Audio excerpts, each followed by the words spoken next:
우리가 오늘 살펴볼 이 비유, 이게 가라지, 알곡과 가라지 비유는 그 앞에 씨 뿌리는 자의 비유와 어떤 관계가 있을까요? 그 미래에 있습니다. 마지막에 맺히게 되는 그 열매에 그 핵심이 있습니다. 그래서 열매가 존재하지 않으면 그러면 아무런 의미가 없습니다. 열매가 있다는 것은 그것이 가짜가 아니라는 증거가 되고, 만약에 열매가 없다 그러면 결국 가짜로 판명이 되는 겁니다. 예수께서 그들 앞에 또 비유를 들어 이르시되 천국은 좋은 씨를 제 밭에 뿌린 사람과 같으니, 앞에서 나왔던 첫 번째 비유는 전체 비유의 서론적인 말씀이라고 한다면, 이제 예수님께서 본격적으로 천국에 대해서 비유를 통해서 말씀하기 시작합니다. 제가 다시 한번 이 비유를 말씀드립니다. 보통 이제 읽으면 이게 무슨 말인지 잘 생각 안 하고 읽으시는 분들도 계셔서 간단하게 말씀을 드리면, 한 사람이 자기 밭에 곡식을 위해서 좋은 씨를 뿌렸습니다. 그런데 밤에 원수가 와서 몰래 가라지를 뿌리고 갔습니다. 금방 발견이 되죠. 종들이 와서 얘기합니다. 주인님, 아니 우리가 가라지를 뿌리지도 않았는데 주인님 뿌리셨습니까? 아니죠. 근데 왜 가라지가 있을까요? 그랬더니 주인이 그럽니다. 원수가 그랬구나.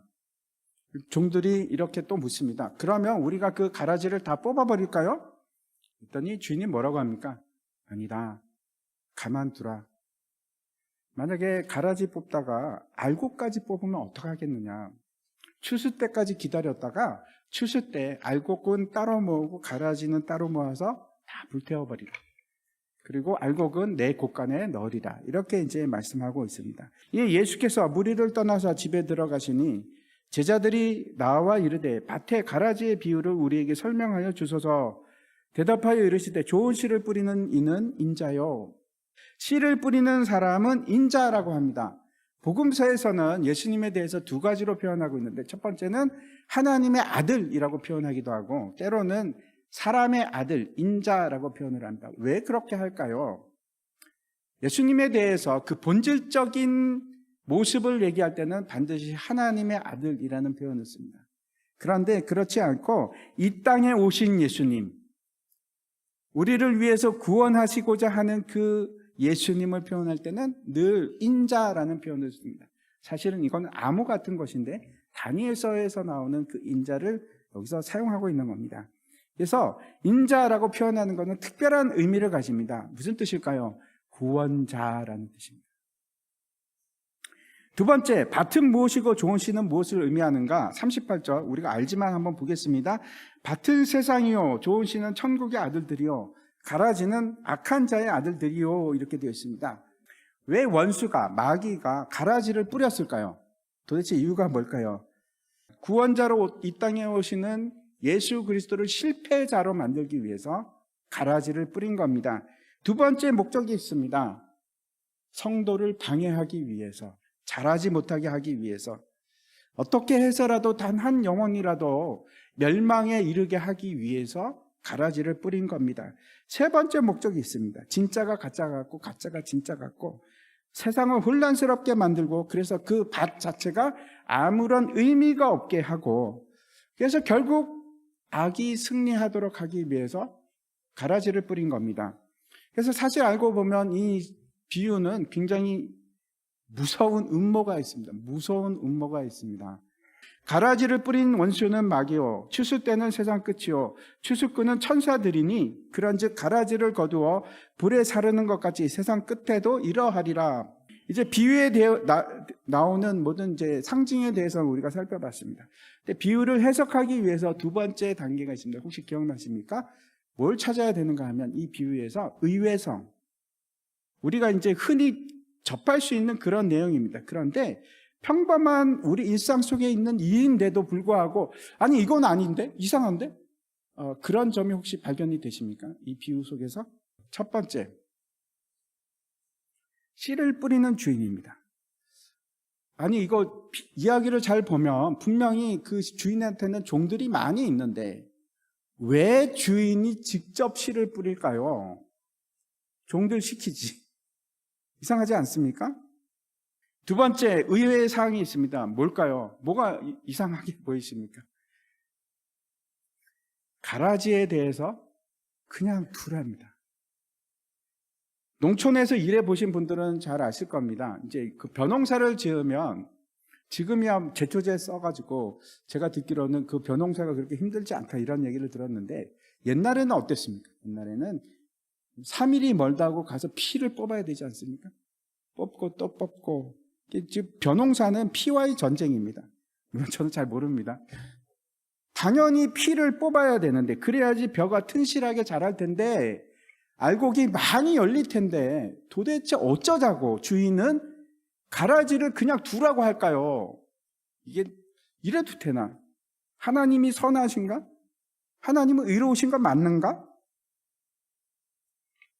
첫 번째, 왜 주님께서는 스스로 그렇게 씨앗을 뿌리셨을까요? 그 일은 주님만 가능하기 때문에 그렇습니다. 주님만 그 일을 하실 수 있습니다. 우리가 이 일에 대해서 씨 뿌리는 비유와 착각할 수 있는데 이 씨는 말씀이 아니고 여기서는 뭡니까?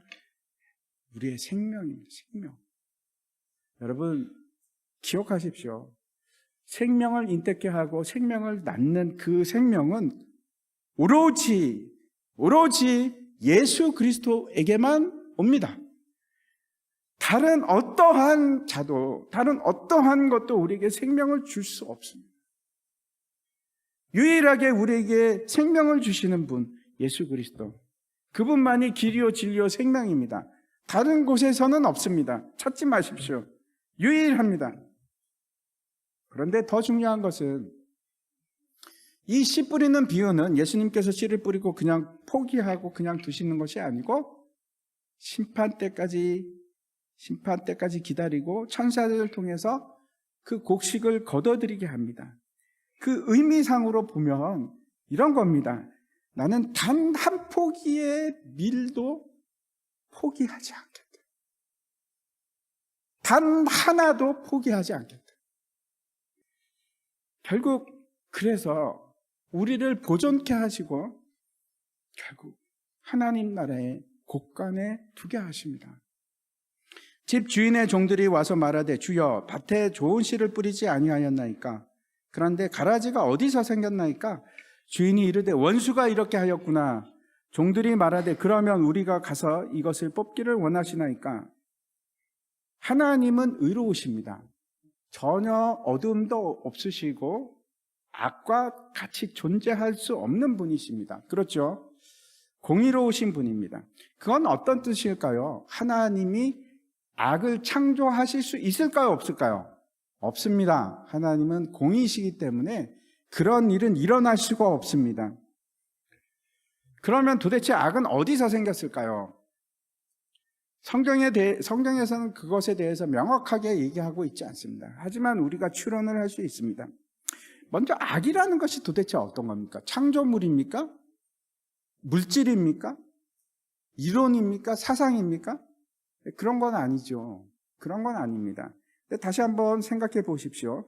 하나님이 계시고 하나님이 의로우시다면 반드시 존재해야 될 것이 있습니다. 뭐가 존재해야 될까요? 의롭지 않은 것. 의롭지 않은 것이 없는데 어떻게 이걸 의롭다고 얘기할 수가 있겠습니까? 하나님이 존재한다는 것 자체가 불의가 존재할 수밖에 없다는 것을 우리에게 알려주고 있습니다. 그렇죠. 그 이상은 저도 잘 모릅니다. 그 이상은 하나님께 속한 겁니다. 하지만 분명한 것은 하나님이 의로우시다는 것은 그렇지 않은 상태가 존재한다는 거죠. 하나님께서 불완전한 세상을 만드신 것이 아니고 하나님께서는 부족함이 없는 완전한 세상을 만드셨습니다. 그리고 하나님께서 하시고자 하는 것은 그 세상이 완전한 의로움으로 가는 것. 다시 말씀드려서 존재하는 불의와 악을 분리하는 일입니다. 그걸 우리가 어떻게 얘기하는가? 그걸 구원이라고 합니다. 주인이 이르되 가만두라. 가라지를 뽑다가 곡식까지 뽑을까 염려하노라. 잘못하다가 가라지 뽑다가 곡식까지 뽑을까 봐. 너무나 중요한 말씀을 하고 계신데 여러분은 여러분 자신이 알곡이라고 생각하십니까? 아니면 가라지라고 생각하십니까?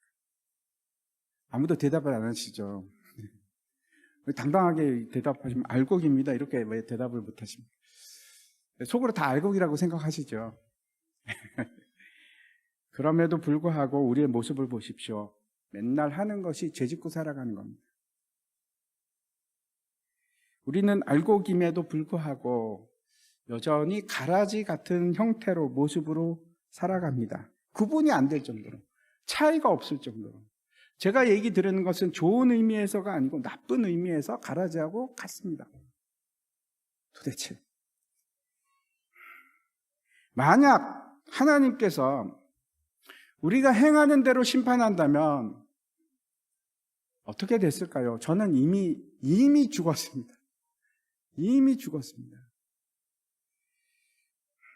아마 우리 중에 저뿐만 아니고 살아계실 분이 누가 계실까요?